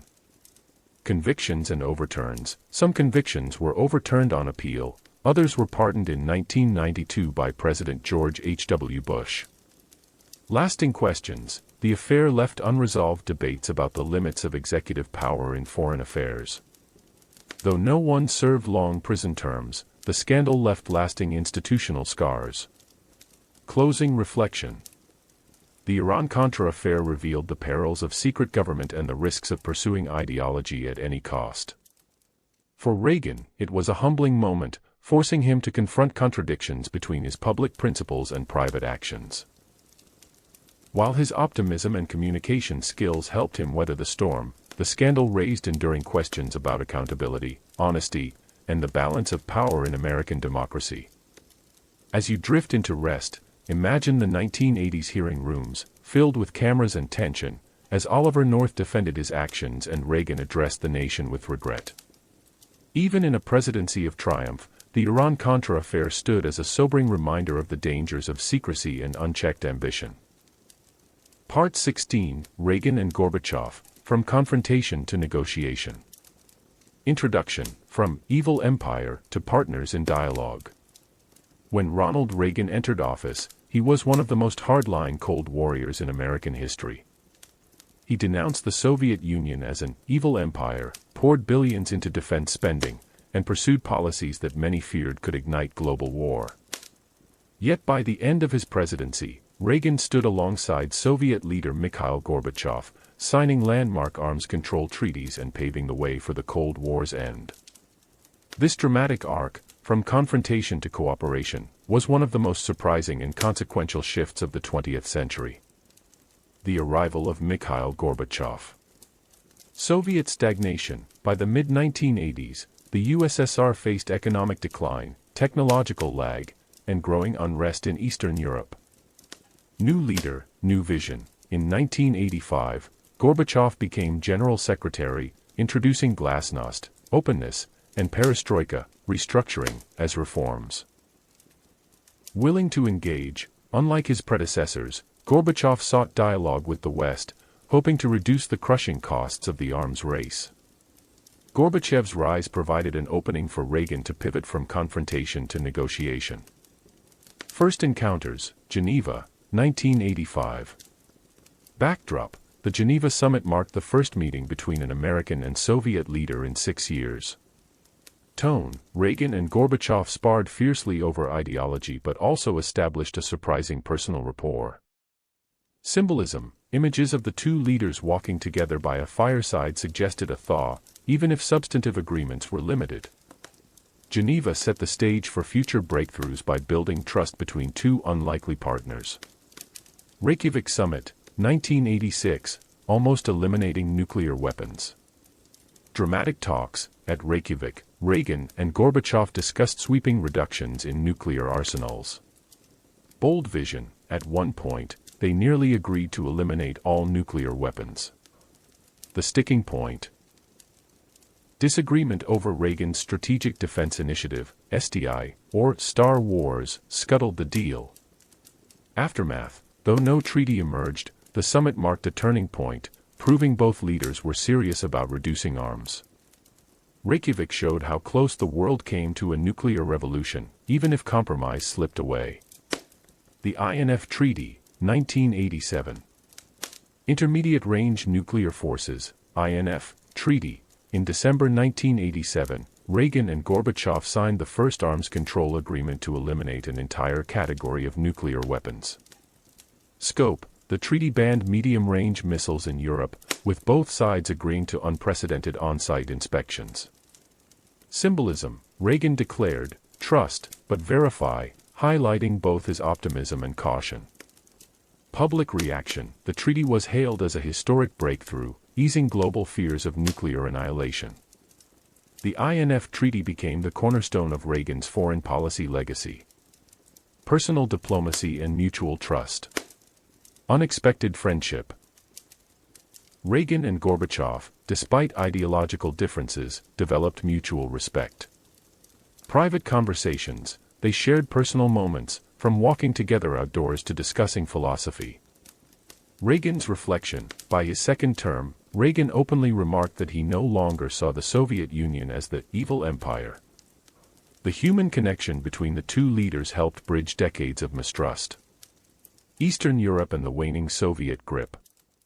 Poland and solidarity: Reagan supported Poland's solidarity movement, applying pressure on Moscow without direct confrontation. Gorbachev's restraint: unlike earlier Soviet leaders, Gorbachev refrained from military crackdowns in Eastern Europe. Foreshadowing: Reagan's firm stance combined with Gorbachev's reforms accelerated the decline of Soviet influence. The late 1980s marked the beginning of the end of Soviet dominance in Eastern Europe. Closing reflection. The partnership between Ronald Reagan and Mikhail Gorbachev was one of the great surprises of the Cold War. Reagan began as a fierce anti-communist, determined to confront the USSR with strength. Yet through personal diplomacy, bold summits, and a shared recognition of nuclear danger, he ended his presidency as a peacemaker. The INF Treaty and improved US-Soviet relations paved the way for the Cold War's peaceful conclusion. As you drift into rest, imagine Geneva's snowy streets, Reykjavik's windswept halls, and the signing ceremony in Washington where two men, once adversaries, shook hands over the promise of peace. Reagan's journey from confrontation to negotiation remains one of the defining arcs of modern history. Part 17: Scandals, Crises, and Criticism. Introduction: the shadows behind the shine. Ronald Reagan's presidency is often remembered for its optimism, economic recovery, and Cold War triumphs. Yet beneath the surface of his celebrated leadership lay scandals, crises, and criticism that challenged his administration. From growing deficits to deregulation disasters, from ethical controversies to the lingering fallout of Iran-Contra, Reagan's presidency was not without turbulence. Understanding these darker chapters helps paint a more complete picture of the Reagan era. The ballooning federal deficit. Tax cuts versus defense spending. Reagan slashed taxes while dramatically increasing military spending, creating record deficits. Numbers: the national debt nearly tripled during his presidency, rising from under $1 trillion in 1981 to over $2.6 trillion by 1989. Criticism: fiscal conservatives worried about debt, while liberals accused Reagan of favoring the wealthy with tax cuts while cutting aid for the poor. Reagan's defense: he argued deficits were temporary costs for restoring growth and defeating communism. The debt explosion remained one of the most enduring criticisms of Reaganomics.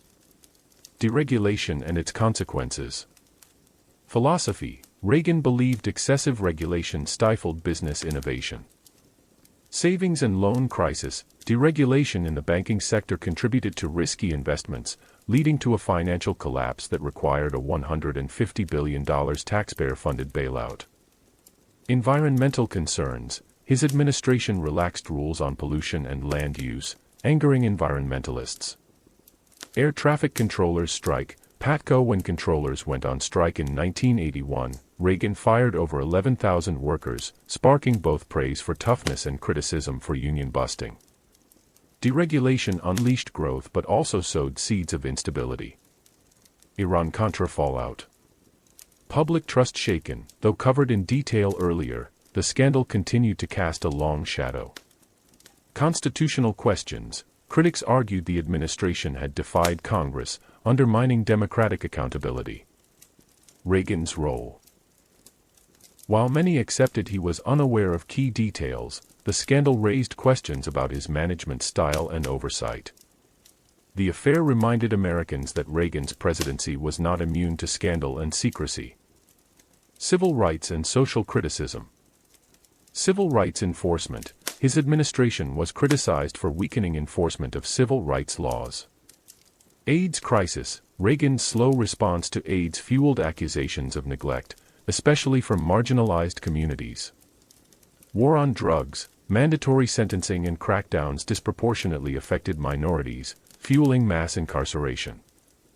These criticisms remain central to debates about Reagan's domestic legacy. Foreign policy controversies beyond the USSR. Central America. Support for authoritarian regimes in El Salvador and Guatemala drew criticism for U.S. complicity in human rights abuses. South Africa. Reagan opposed economic sanctions against the apartheid regime, favoring constructive engagement, a stance widely condemned. Lebanon. The 1983 Marine barracks bombing raised questions about his decision to deploy U.S. forces in a volatile civil war. While Reagan won acclaim for confronting the Soviets, his record in the developing world was far more divisive. Personal style and critiques of leadership. Delegator-in-chief. Reagan often left details to subordinates, leading critics to question whether he was fully engaged. Perception of simplicity. Some detractors argued he simplified complex issues, relying more on charm than policy depth. Media savvy. His mastery of communication won praise, but critics saw it as style over substance. These critiques raised doubts about whether Reagan was truly in control of his administration. Closing reflection. For all his successes, Reagan's presidency was marked by crises and criticisms that cannot be overlooked. Record deficits, deregulation disasters, civil rights controversies, and foreign policy missteps complicated the image of the Great Communicator. Yet his personal popularity remained high, a testament to his enduring optimism and charm. Reagan's legacy, therefore, is one of contradictions, a leader who inspired millions but left unresolved problems that shaped America long after his departure. As you drift into sleep, imagine the Reagan era not only in the glow of optimism but also in the shadow of scandals and debates. For even the brightest presidencies carry darkness, and Reagan's was no exception. Part 18, The Final Years of the Presidency, 1987 to 1989. Introduction, The Sunset of a Presidency. By 1987, Ronald Reagan had been in office for 6 years. He was 76 years old, one of the oldest presidents in American history, and his time in power was drawing to a close. Yet the final years of his presidency were far from quiet. Reagan faced the lingering fallout of Iran-Contra, pursued groundbreaking diplomacy with the Soviet Union, and began shaping his farewell message to the nation. These last years were marked by both controversy and triumph, as Reagan sought to secure his legacy before leaving the White House in January 1989. The shadow of Iran-Contra. Ongoing investigations, hearings and legal proceedings continued into 1987, keeping the scandal in the headlines. Public trust. While Reagan's popularity dipped, his sincerity and optimism helped restore support. The Tower Commission. This independent investigation criticized Reagan's management style, describing him as detached from key decisions. Political survival. Despite calls for resignation, Reagan weathered the storm, aided by a public reluctant to see their beloved president disgraced. Iran-Contra tarnished his presidency but did not destroy it, thanks in part to Reagan's enduring charisma. Relations with Gorbachev, from tension to transformation. Washington Summit, 1987. Reagan and Gorbachev signed the INF Treaty, eliminating intermediate-range nuclear missiles.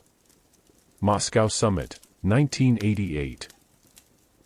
Reagan traveled to Moscow, greeted warmly by crowds and visibly enjoying his role as a statesman of peace. Evolution of tone. Reagan, once the fiercest critic of the USSR, declared by 1988 that he no longer saw it as an evil empire. Legacy. These summits cemented Reagan's reputation as a Cold Warrior who helped thaw relations and set the stage for the Cold War's end. His transformation from hardliner to peacemaker became one of the defining arcs of his presidency. Domestic policy in the final years. Tax Reform Act of 1986 simplified the tax code, lowering rates while eliminating loopholes, a bipartisan achievement carried into Reagan's final years. Deficit concerns. The ballooning federal deficit remained a major issue, limiting new domestic initiatives. Social issues. The administration continued its conservative stance on abortion, drugs, and education, reinforcing its alliance with the religious right. Domestically, Reagan's final years focused less on new initiatives and more on cementing earlier gains. The 1988 election and Reagan's heir. Republican nominee, Vice President George H.W. Bush emerged as Reagan's chosen successor, promising to continue his legacy. Election victory. Bush defeated Democrat Michael Dukakis, benefiting from Reagan's popularity and the perception of continued prosperity. Reagan's role. Though less active than in previous campaigns, Reagan remained a powerful symbol of Republican strength. The transition ensured that Reaganism would dominate Republican politics beyond his presidency. Preparing a farewell. The last year, Reagan focused increasingly on shaping his legacy, highlighting achievements in foreign policy and economic recovery. Farewell address. January 1989. Reagan spoke warmly about America as a shining city upon a hill, a metaphor that encapsulated his vision of national greatness. Personal reflection. He admitted mistakes but emphasized optimism, patriotism, and faith in the American people. His farewell address remains one of the most eloquent exits in presidential history. Closing reflection.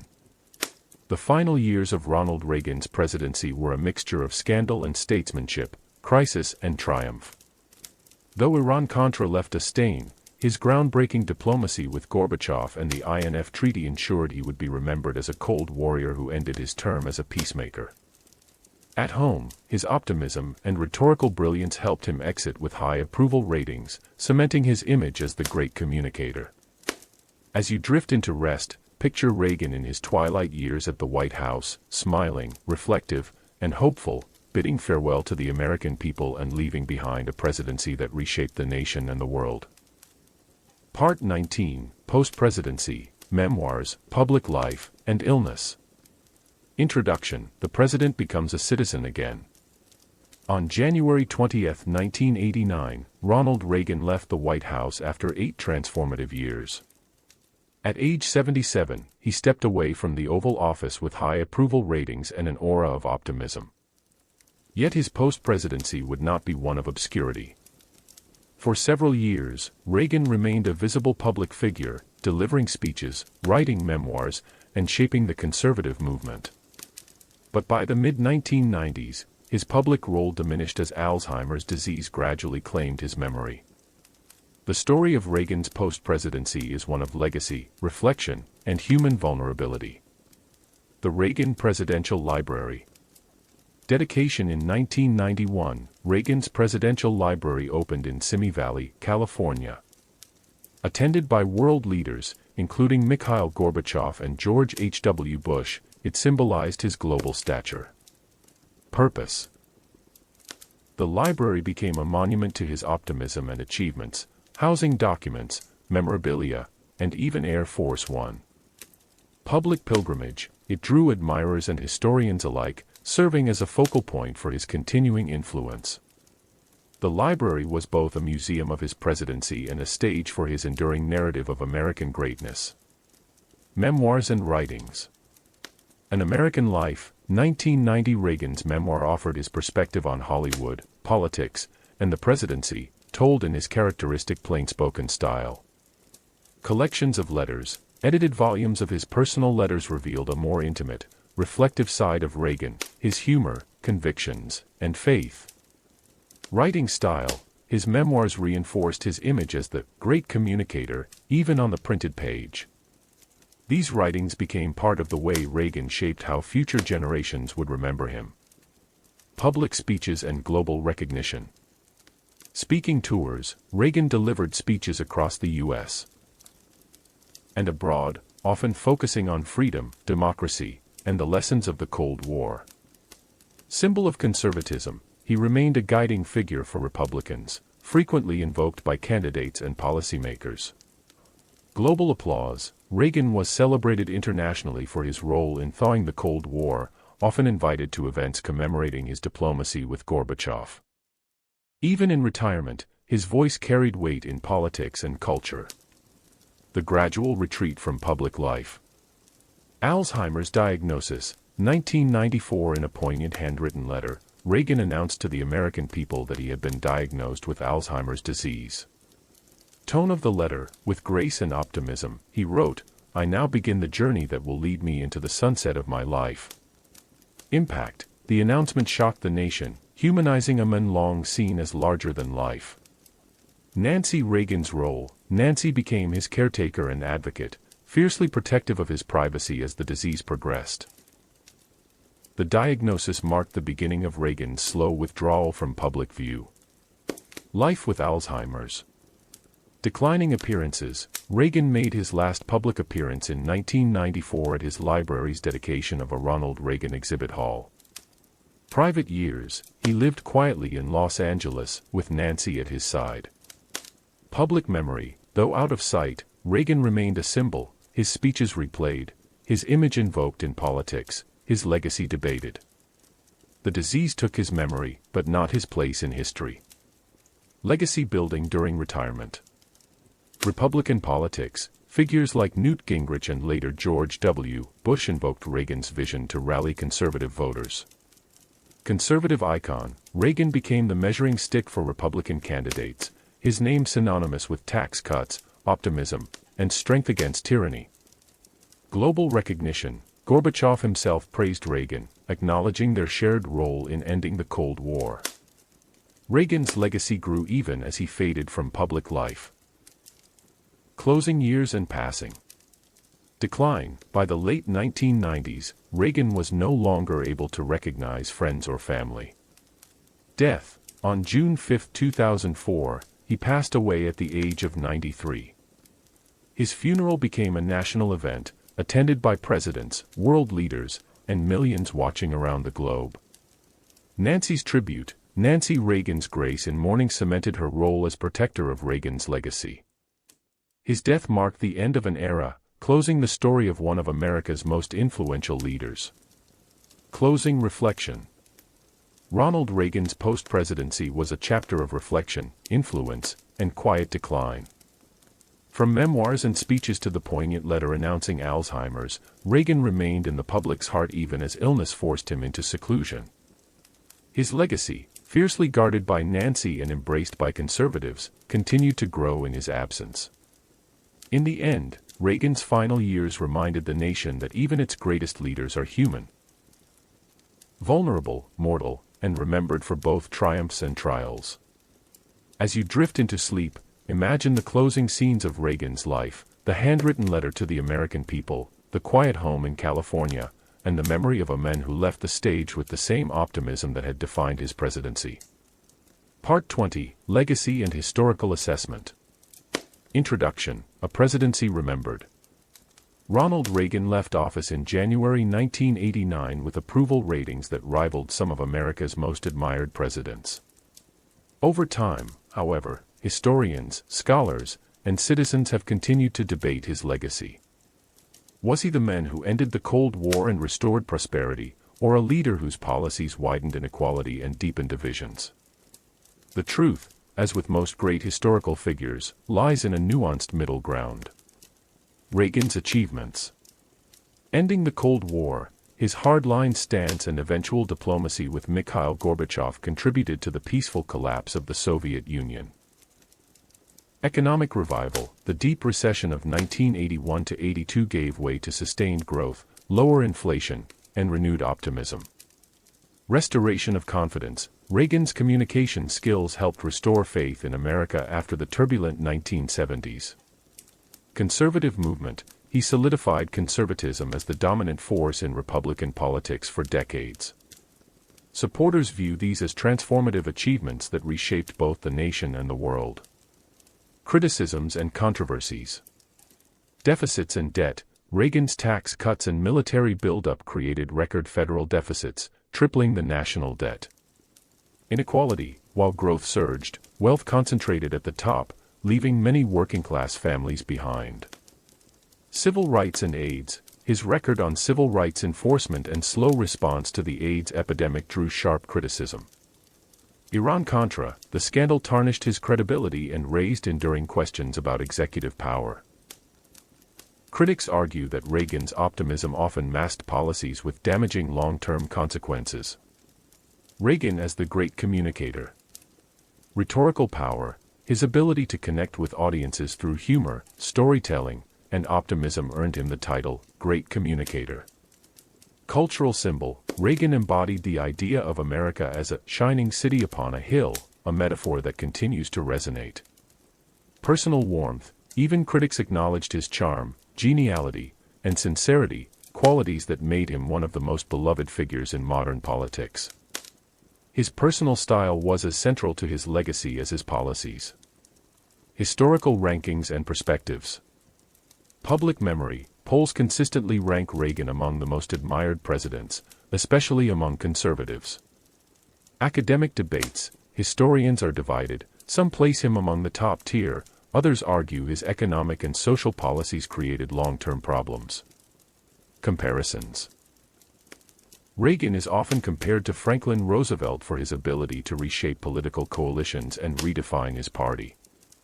His legacy remains one of the most debated in American history. Influence on future generations. Republican Party. Nearly every Republican president and candidate since Reagan has invoked his name, seeking to align with his vision. Foreign policy doctrine. His blend of confrontation and negotiation influenced later leaders navigating global conflicts. Enduring symbol. Reagan remains a touchstone for conservative ideals of small government, strong defense, and faith in American exceptionalism. Few presidents have cast such a long shadow over their successors. Closing reflection. Ronald Reagan's legacy is a tapestry of triumphs and contradictions. He inspired hope, helped thaw the Cold War, and restored American pride. Yet he also left behind soaring debt, deep social divides, and controversies that remain unresolved. Above all, Reagan was a storyteller. A man who could make Americans believe in themselves again. As you drift into sleep, picture Reagan's farewell address, an aging president smiling warmly, speaking of America as a shining city upon a hill. In that metaphor lies the essence of his presidency: optimism, conviction, and faith in the American dream. That rounds out our episode for tonight. If you enjoyed, please subscribe to stay up to date on our daily uploads here at Background Historian. Comment what topic you would like to see covered next, and have a fantastic rest of your night. Background Historian out.